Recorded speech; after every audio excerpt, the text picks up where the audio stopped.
Hey guys, welcome back to another Surgical Tech Tips. This video is going to be all about the steps that you need to take for recertifying before your certification expires as a CST or a CSFA. Stay tuned.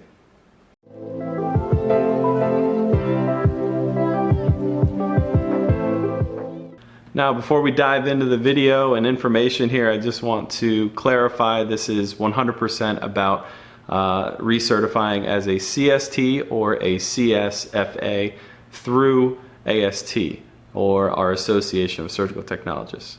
Nothing to do with any other certifying agencies, NCCT, anything else out there. This is 100% CST and CSFA.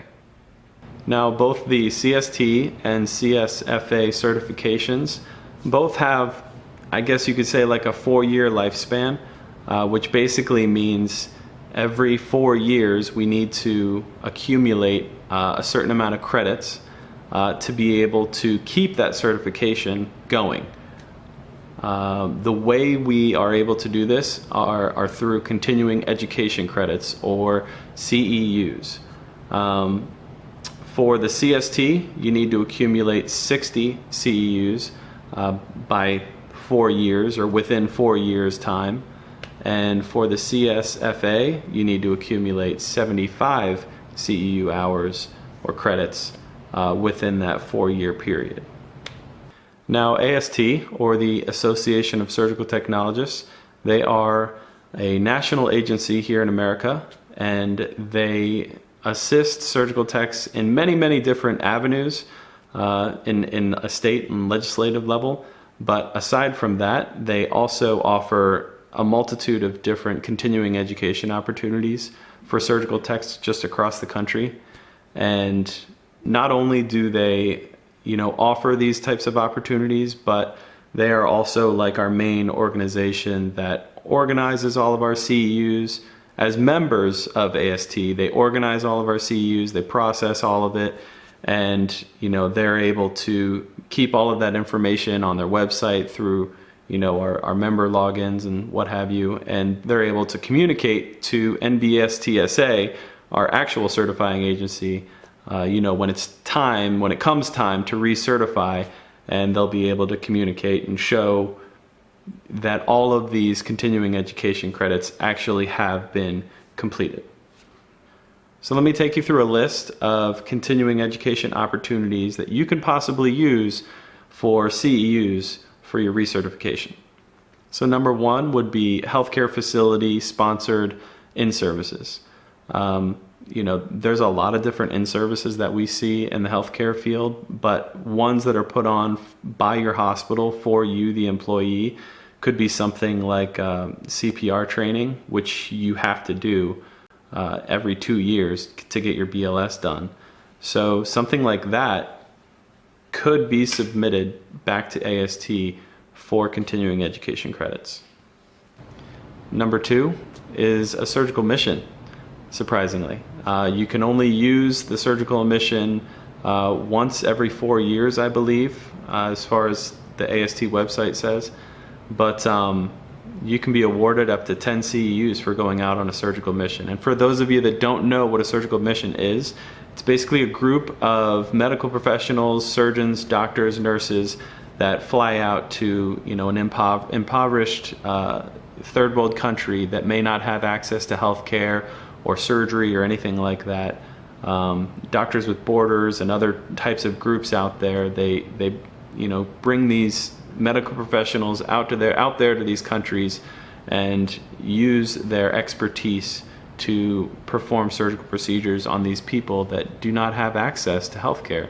And it's a great thing. Usually people go out there for like a week at a time, but yeah, it's a really great thing to be a part of. Second would be the Surgical Technologist magazine. When you are a member of AST, you get this magazine monthly, and in that magazine there are usually it's a lot of reading material, and usually there's an article that someone has written about a certain expertise or a surgical procedure or something related to the medical field and related to the operating room. and there's also a test after the end of the reading. You could submit the test and its answers along with the money required and be awarded CEUs that way. Number 4 would be the AST National Conference. So AST, our association, puts on this yearly national conference, and it's usually a few days. I think you can be awarded up to like 18 credits depending on how many, talks that you go to. But I mean, they have a buffet list of talks that you can listen to, and all of these different surgeons that come there and volunteer their time to come talk with us about different specialties, certain procedures, instruments, different supplies out there. I mean, it's a multitude of different things that you can do at a conference, and a lot of good education, continuing education that you can take care of just going to a national conference. Number 5 would be the state assemblies. So AST obviously is broken down nationally into all 50 states. So every state has a small hierarchy or state assembly of individuals that volunteer their time to put together a yearly assembly. And in that assembly, we may have some continuing education talks from volunteer surgeons, or maybe just volunteer techs that come in. There may be some medical reps that come in and possibly talk about their supplies. Almost always there's voting for new assembly positions that have opened up, things like that. So you can be awarded credits just by going to one of these assemblies, and majority of the time they're free for members and they go on yearly, so it's something that you could easily do. Number 6, college courses. If you are a CST and you are continuing your education, maybe you want to become healthcare administration, or maybe you're wanting to go into being a PA or something like that. Whatever it is, if it's related to the medical field and related to our jobs, you can use that time in your college courses as CEU credits toward your AST certification as well, to keep that going. All of that stuff obviously just needs to be submitted to AST for approval. Number 7, we're at 7 now. Writing in healthcare publications. Majority of the healthcare publications I see are just the Surgical Technologist magazine that I get every month, and always there are articles that are written from CSTs in there. So if you are willing to write an article for a publication, you can be awarded CEUs that way. Number 8 would be instruction of healthcare professionals. Something that I kind of do here on the channel to you guys out there, but instruction of healthcare professionals could be, a workshop that a surgical tech puts on for their fellow employees that they work with.